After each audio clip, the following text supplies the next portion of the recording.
Bonjour. Partagez quelques idées. Quelques idées sur la table. Pour ne pas s'imposer. Est-ce qu'on fuit notre conscience? Non, on ne fuit pas notre conscience. Ça, c'est pas normal. Quelqu'un qui fuit sa conscience. On ne fuit pas notre conscience consciemment. Mais on fuit notre conscience inconsciemment. Tout le temps. On change de trottoir. On change de direction. Et on fait marche arrière. Pas marche arrière pour faire face à notre conscience, non. Qu'est-ce que c'est que la faute dans le monde? La faute, c'est une faute. Vis-à-vis une faute générale, c'est une faute. J'ai fait une faute, j'ai fait une gaffe. Un peu plus de gravité. Lorsqu'il s'agit de la loi, on dit une infraction. Vis-à-vis la loi divine, on dit un péché. Qu'est-ce que c'est que cette faute? En arabe, quand vous parlez c'est-à-dire où vous penchez vers la loi divine, on dit al-munkar. Le mot munkar est déjà mis le mot à la voix passive. Vous parlez de la voix passive, où est-ce qu'il est le sujet? Mais qu'est-ce que ça veut dire, munkar? Munkar, ça veut dire le rejeter, refouler. Il est rejeté, il est refoulé. Par qui? Justement refoulé par le cerveau. Le mal est refoulé par le cerveau. Un mal, une faute, c'est refoulé par le cerveau. C'est la même chose avec le système, les globules blancs, dans le système immunitaire. Vous n'avez pas besoin d'aller à l'école. Pour connaître, pour comprendre que ça, c'est quelque chose de mal, un mal, le munkar. D'ailleurs, il y avait un compagnon qui est venu chez le prophète sallallahu alayhi wa sallam pour lui parler, demander de ce que c'est que shar, ce que c'est que le munkar. Ce qui gratte dans ton cœur. Et il palpite dans ton torse. Regardez. Quelque chose, elle est là. Dans le monde moderne, on considère les remords de conscience comme quelque chose, comme une maladie. Bien sûr, si les remords de conscience demeurent jusqu'au point, chez l'individu, la personne concernée, jusqu'au point où la personne devient désespérée, ça, ce n'est pas bien, c'est pas la bonne santé. Mais faire face à un mal, c'est être en contact avec le moi. Car la faute est commise par moi. On parle d'une faute d'une manière générale. Elle peut être une infraction, elle peut être un péché. C'est moi. Il y a un appel. Il y a un système d'alarme, un appel qui m'appelle moi. Démonstratif. C'est pas le monde. Je fais face. Il y a un petit virus qui m'avait touché. Je dois faire face et comment se comporter envers ce virus. Mais si je suivre la foule, écoutez, tout le monde est comme ça, mais vous tracassez pour quelque chose de rien. Ça, c'est une grave erreur.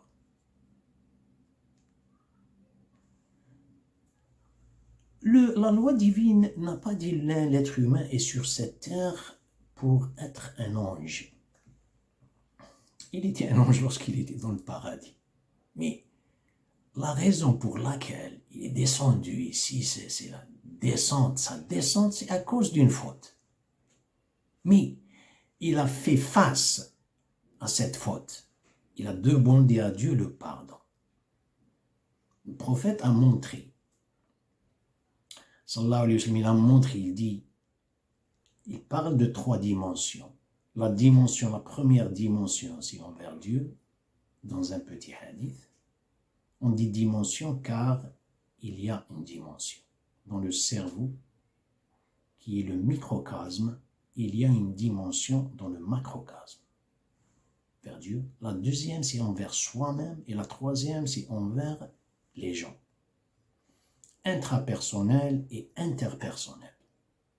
lorsqu'il a cité la deuxième dimension, il dit c'est-à-dire, suivez vos mauvais actes par quelque chose de bien. Demandez à Dieu le pardon, c'est-à-dire faire face. Se retirer de la foule. Ici, vous allez être en contact avec le moi. Vous avez soif, soif. Vous allez dire, écoutez, j'ai soif, mon corps a besoin d'eau, des eaux minéraux, des sels minéraux plutôt, je dois boire. J'ai sommeil, si je dois dormir, c'est pas tous les gens restent éveillés. Moi, j'ai besoin d'un repos. Cette unicité qui concerne la faute, c'est la faute qui vous donne votre unicité. C'est l'une des choses, parce que la raison, c'est la chose principale. Elle donne une unicité à la personne. La personne, on est tous des suivistes. Regardez. Même en religion, c'est un suivisme. Mais le fait de se retirer, faire face à cette chose, à ces choses-ci, c'est rare. Regardez les prophètes. Ne prenez pas ce genre de conseils. Je parle de leur part, pas de ma part. Hud, je ne sais pas comment on l'appelle en latin. Il a parlé avec son peuple. Il a dit Astaghfiru rabbakum, c'est demander à Dieu le pardon. Il veut, malgré le mot Astaghfiru rabbakum, et demander Dieu, ça fait deux. La traduction, elle n'est pas complète. Et vous le savez bien. Quand vous dites demander à Dieu, vous allez sortir, vous prenez votre carnet de famille et vous allez vous remplir un formulaire et vous allez le donner à la mairie, au guichet numéro. Vous regardez la distance de temps et d'espace. Il y a une bureaucratie au niveau du cerveau. Ça, c'est demander le pardon.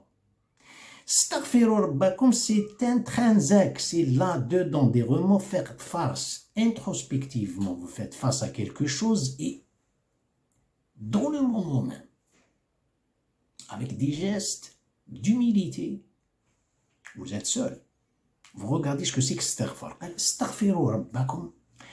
Il a dit yazidkum quwwatikum quwwatan ila quwwatikum. Il n'a pas exclu le fait que cette nation, ces gens, ils ont déjà une force. Il sait yazidkum, il sait ila quwwatikum. Vous avez déjà une force, mais il va augmenter votre force. Istighfar, c'est-à-dire le demander le pardon, il va vous donner une extension exponentielle à vos forces. Et n'essayez pas de limiter, vous dites consciente, c'est-à-dire qui concerne le côté psychologique. Non. Le côté psychologique, c'est le système nerveux, c'est la centrale, mais ça touche tout, le corps, votre comportement dans la vie et tout ça. Je n'accepte pas ça. Je transporte avec moi des faiblesses.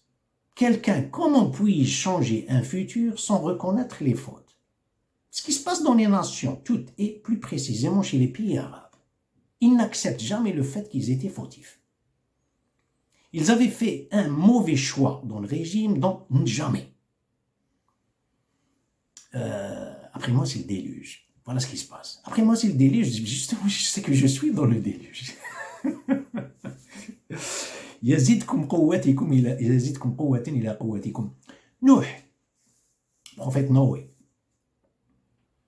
Vous savez ce qu'il astaghfiru rabbakum. Yursil as-sama alaykum midrar, il va vous faire descendre la pluie, il vous donne de l'argent, il vous donne des enfants, c'est juste le fait de demander à Dieu le pardon, c'est-à-dire reconnaître que vous étiez fautif.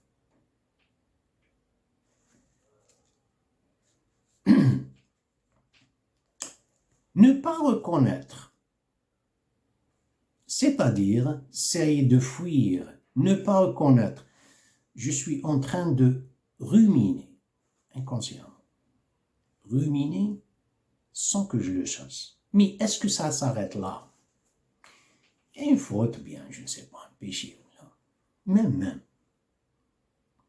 2 fois, 3 fois ou 100 fois. À chaque fois, vous revenez. Celui qui revient, on dit en arabe al-awwab. Dieu l'aime. Qu'est-ce qui se passe? Quelqu'un qui abandonne. Je dis qui s'abandonne. C'est justement avec négligence, il va créer des forces irrésistibles contre soi-même. Il y avait déjà des forces d'abstention chez lui, dans son état intuitif. Il a créé lui-même des compulsions. Regardez aujourd'hui, des compulsions, c'est des forces irrésistibles qui le tirent. Aujourd'hui, la conduite, le comportement de l'être humain, il n'y a pas de refrain. Il dit je fais ce que je veux, ou bien je conduis comme je veux. Il n'est pas au courant, il est conduit. Il y a toute une nation qui est conduite par des compulsions. Un cas, il en est parmi les hommes, quelqu'un qui est chez lui comme individu. Il s'en fout. Je ne parle pas d'une fraction vers soi-même, une infraction, un péché, un mal envers les autres. Alors là, c'est pire. Il n'y a pas de remords de conscience. Il en est parmi les hommes que tu aimes entendre quand il parle de la vie d'ici-bas. Et il prend Dieu témoin de ce qu'il a dans le cœur. Et dès qu'il en a le pouvoir, il agit sur terre pour détruire culture et progéniture. Dieu n'aime pas malfaisance. Le cas envers les gens, je parle, le mal vers les gens. Qu'est-ce qu'il est en train de faire? Le mal, c'est transformé. Regardez, il était éclat, implosif. Il est devenu un éclat explosif dehors. Il y a parmi les gens qui n'en est parmi les hommes que tu aimes entendre quand ils parlent. On dit en arabe, il y a un champ magnétique, un démagogue, quand il parle de la vie d'ici-bas. Et dès qu'il en a, et il prend Dieu témoin de ce qu'il a dans le cœur. Ah, ça, vous voyez tout le temps. Et dès qu'il en a le pouvoir, il agit sur terre pour détruire culture et progéniture. Regardez, culture, progéniture, c'est un ravage. Je dirais que c'est des criquets qui attaquent des champs. ومن الناس من يعجبك قوله في الحياة الدنيا ويشهد الله على ما في قلبه وهو ألد الخصام وإذا تولى في الأرض سعى ليفسد فيها ويهلك الحرث والنسل والله لا يحب الفساد. Que Dieu vous protège et à la prochaine.